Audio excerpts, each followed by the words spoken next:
क्या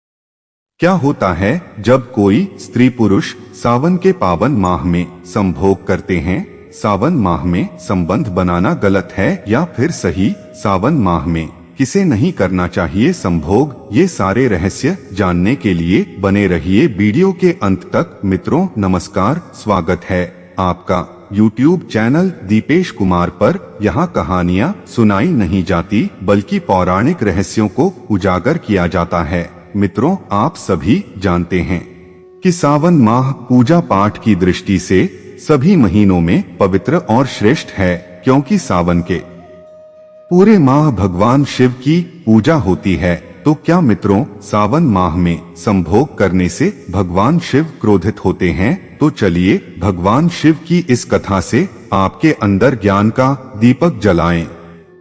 सावन, घने बादल, मूसलाधार बारिश और धरती पर हरियाली की चादर बिछ गई थी।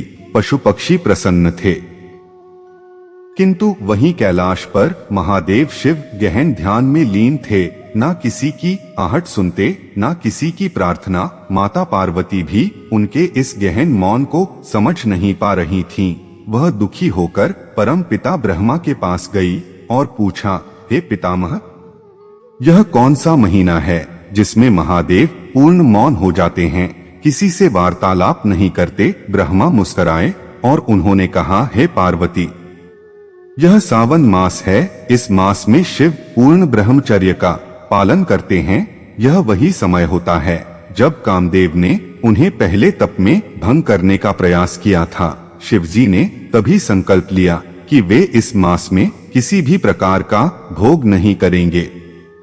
जब माता पार्वती कैलाश पर्वत वापस लौटी तो उन्हें देखकर भगवान शिव मुस्कुराए और बोले, क्या बात है देवी, तुम कुछ परेशान दिखाई दे रही है। तब माता पार्वती कहने लगी, स्वामी, सावन माह में क्यों तुम मौन व्रत धारण कर लेते हो? भगवान शिव कहने लगे, देवी पार्वती, इसके पीछे एक घटना जुड़ी है जिसे मैं तुम्हें सुनाता हूँ। सतयुग के शुरुआत की बात है। देवलोक में विचित्र शांति थी। कोई स्त्री पुरुष एक दूसरे की ओर आकर्षित नहीं होता, कोई प्रेम नहीं करता, न कोई मिलन की भावना, न कोई रति की अनुभूति। देवताओं ने ब्रह्मा से पूछा, हे सृष्टिकर्ता, यह कैसा संसार बन गया है जहाँ न प्रेम है न आकर्षण? सृष्टि कैसे चलेगी? ब्रह्मा जी देवताओं से सहमत हुए और कहा, प्रेम तो जल की धारा है, यदि रुकेगा तो जीवन सूख जाएगा। और तब उन्होंने अपने मानस से उत्पन्न किया एक तेजस्वी देवता कामदेव। कामदेव का शरीर सुगंधित पुष्पों से बना था, उसका धनुष मधु का था और बाण पुष्पों के। जहां वह चलता वहां वसंत खिल उठता, जहां उसकी दृष्टि पड़ती वहां हृदय में एक अलग हलचल होने लगती। ब्रह्मा ने कहा, हे कामदेव, जाओ सृष्टि में प्रेम का संचार करो, परंतु याद रखो तुम्हारी शक्ति सीमित है। यदि तुम किसी महायोगी या तपस्वी को विचलित करोगे तो उसका परिणाम घातक हो सकता है। जब वर्षा ऋतु आई, धरती पर सावन की बूंदें बरसने लगी, पुष्पों की महक, ताजगी की हवा और स्त्रियों के वस्त्र भीगते हुए मोरनीसी चाल में लहराने लगे। कामदेव की शक्ति बढ़ गई। उसने देखा यह समय तो प्रेमबाण चलाने का है और तभी उसे ज्ञात हुआ कि कैलाश पर भगवान शिव ध्यान में लीन हैं।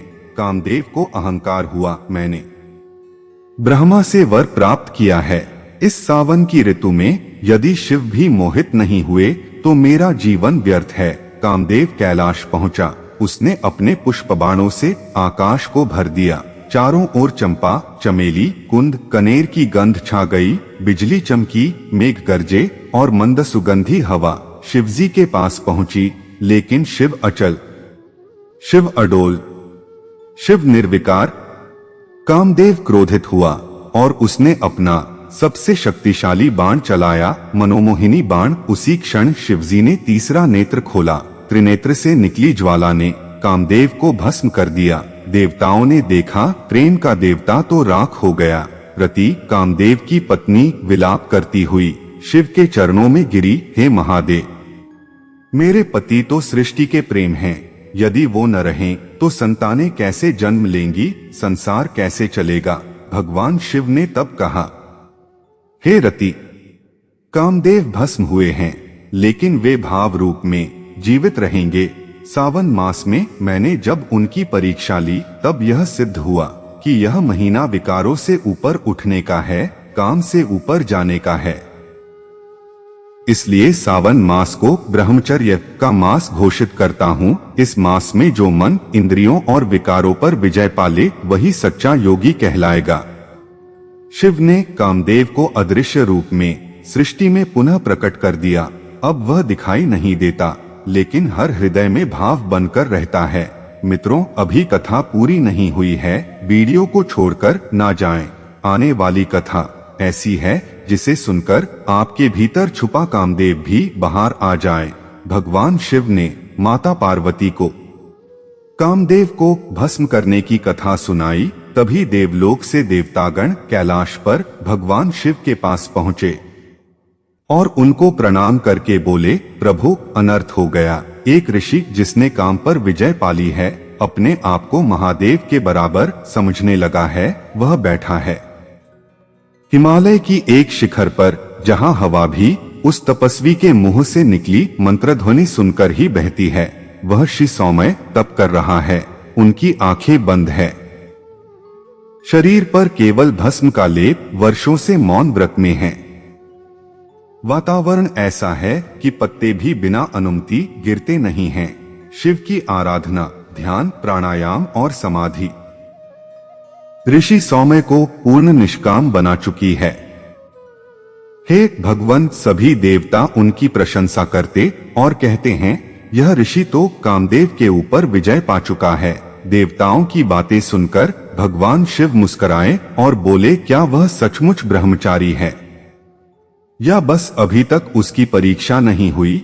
भगवान शिव ने माता पार्वती से कहा, हे देवी, मैं सावन मास में मौन होता हूँ ताकि संसार को संयम का संदेश दे सकूं, लेकिन लोग इसे दिखावा समझते हैं। वे सोचते हैं कि संयम आसान है, यह केवल दिखावे की चीज है। माता पार्वती ने मुस्कुराकर कहा, तो क्या कोई है जो तुम्हें चुनौती दे रहा है। भगवान शिव बोले, एक ऋषि है सौम्य, वह सोचता है कि मैं अब संसार में नहीं, समाधि में हूँ, और वह ही सबसे महान ब्रह्मचारी है। माता पार्वती ने कहा, तो उसकी परीक्षा लो प्रभु। तब भगवान शिव ने एक अप्सरा को बुलाकर आदेश दिया, जाओ मेघनादिनी, सावन की वर्षा के साथ सौम्य के आश्रम पहुंचना है, देखना है कि क्या संयम उसके भीतर है या बस एक दिखावा है।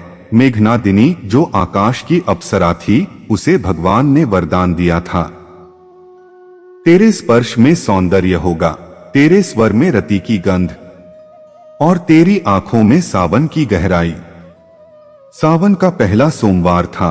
वर्षा की बूंदें हिमालय पर उतर रही थीं, घने बादल गरज रहे थे, पर्वत के वृक्ष झूमने लगे। ऋषि सौम्य अब भी मौन ध्यानस्थ। रात्रि का प्रथम पहर था और तभी भीगी हुई एक स्त्री उस गुफा के द्वार पर पहुंची। उसकी देह वर्षा से भीग चुकी थी, वस्त्र चिपके थे तन से, बाल खुले हुए और आंखें नम। ऋषि सौम्य से कहने लगी, हे मुनिवर, मुझे शरण दो, मैं राह भटक गई हूँ, रात गहरी हो गई है, भयंकर जंगली जानवर मुझे खा जाएंगे। ऋषि सौम्य ने आंखें खोली। उन्होंने पहली बार किसी स्त्री को इतने समीप से देखा। वह स्त्री नहीं, सावन की वर्षा की प्रतिमूर्ति थी। उन्होंने अपने आप पर संयम रखते हुए कहा, आओ, किंतु मैं ब्रह्मचारी हूँ, दूरी रखना, मेरी साधना भंग न हो। मेघनादिनी मुस्कुराई। उस मुस्कान में एक रहस्य था। वह जानती थी कि परीक्षा शुरू हो चुकी है। रात्रि गहराई, अग्नि बुझने लगी, बाहर वर्षा तेज हो रही थी। मेघनादिनी एक कोने में बैठी थी, लेकिन उसकी सांसें, उसकी गंध, उसका ताप सब धीरे धीरे गुफा को भरने लगा। ऋषि सौम्य ने ध्यान लगाने की कोशिश की, लेकिन आंखों के भीतर मेघनादिनी का वो भीगा हुआ स्वरूप बार बार उभर आता। वह देखते उसकी देह की रेखाएं, उसकी छाती का उठना गिरना, उसके वस्त्रों से छनती आर्द्रता और नाभि पर ठहरी जलबूंद। ऋषि सौम्य कांप उठे, उन्होंने मंत्र जपना शुरू किया। लेकिन तभी मेघनादिनी उठी, वह धीरे धीरे ऋषि सौम्य के समीप आई। उसकी आवाज में कंपन था, मुनिवर, ठंड बहुत है, क्या मैं अग्नि के पास बैठ सकती हूँ? ऋषि सौम्य ने सिर हिलाकर आज्ञा दे दी। अब उनके बीच केवल 2 अंगुल की दूरी थी और फिर एक बूंद अग्नि में गिरी, आवाज हुई स, और ऋषि सौम्य का संयम भी वैसा ही सुलग उठा। ऋषि सौम्य अब भीतर से जलने लगे। उन्होंने सोचा, क्या मैं शिव से श्रेष्ठ हूँ या अब भी साधक ही हूँ? मेघनादिनी ने उनकी ओर देखा, उसकी आंखों में न काम था न आग्रह, बस मौन। और वही मौन उस अग्नि को अधिक उकसाने वाला था। ऋषि सौम्य अब खुद को रोक नहीं सके, उन्होंने उस मेघनादिनी का हाथ पकड़ लिया। उस स्पर्श ने ऋषि के भीतर की तपस्या को जला डाला। सावन की रात, बिजली चमकी और उस गुफा में वह हुआ जो एक ब्रह्मचारी को नहीं करना चाहिए था। दोनों ने संभोग किया, तभी भूमि कांपने लगी। गुफा में एक तेज प्रकाश हुआ, भगवान शिव प्रकट हुए। मेघनादिनी अंतर्ध्यान हो गई। ऋषि सौम्य रो पड़े, हे प्रभु, संयम खो दिया। भगवान शिव बोले, संयम तब तक व्यर्थ है जब तक उसकी परीक्षा नहीं होती, और जो संयम केवल अहंकार में हो वह तप नहीं, विकार है। पुनः प्रयास करो। सौम्य, संयम बाहर नहीं भीतर होता। सावन वह मास है जब जल भीतर उतरता है। जिसने इस मास में अपनी इंद्रियों को बांधा वही जीवन का स्वामी है। ऋषि सौम्य नतमस्तक हुए और रोते हुए बोले, मैं बहक गया प्रभु। भगवान शिव कहने लगे, अब से यह सबके लिए नियम होगा। सावन में संभोग करने वाला हर पुरुष अपने तेज से वंचित होगा। तभी आकाशवाणी हुई, जो सावन मास में संभोग करे वह अपने जीवन की आध्यात्मिक शक्ति खो देता है, उसका मन अशांत और आत्मा अपूर्ण रहती है। भगवान शिव माता पार्वती से कहते हैं, हे देवी, सावन माह मुझे सबसे प्रिय है। इस माह में खुद मैं मौन व्रत धारण कर भोग वासना से दूर रहता हूँ। तो मैं चाहता हूँ कि सभी लोग चाहे व्रत, उपवास, पूजा पाठ करते हों या नहीं, 1 महीने तक ब्रह्मचर्य का पालन करें। जो लोग सावन माह में इस नियम का पालन नहीं करते वो मुझे प्रसन्न करने के लिए चाहे जितने व्रत, उपवास, पूजा पाठ, मंत्र जप, तप, हवन, दान कर लें, सब व्यर्थ है, क्योंकि यह सब उनका दिखावा है। अंदर से भोग वासना में लीन रहते हैं। ऐसे लोग पर मुझे क्रोध आता है। उनकी कोई भी मनोकामना पूर्ण नहीं होती है। बदले में उनके परिवार में कलह, भय, अकाल मृत्यु, विवाह न होना, गरीबी, संतान की प्राप्ति नहीं जैसी परेशानियों से होकर जीवन गुजरता है।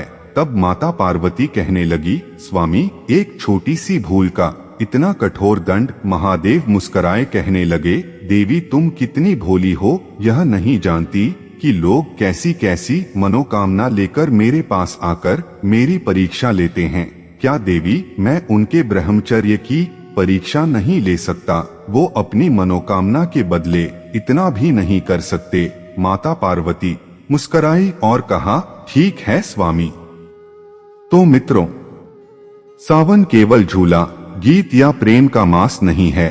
यह आत्मा और देह की लड़ाई का समय है।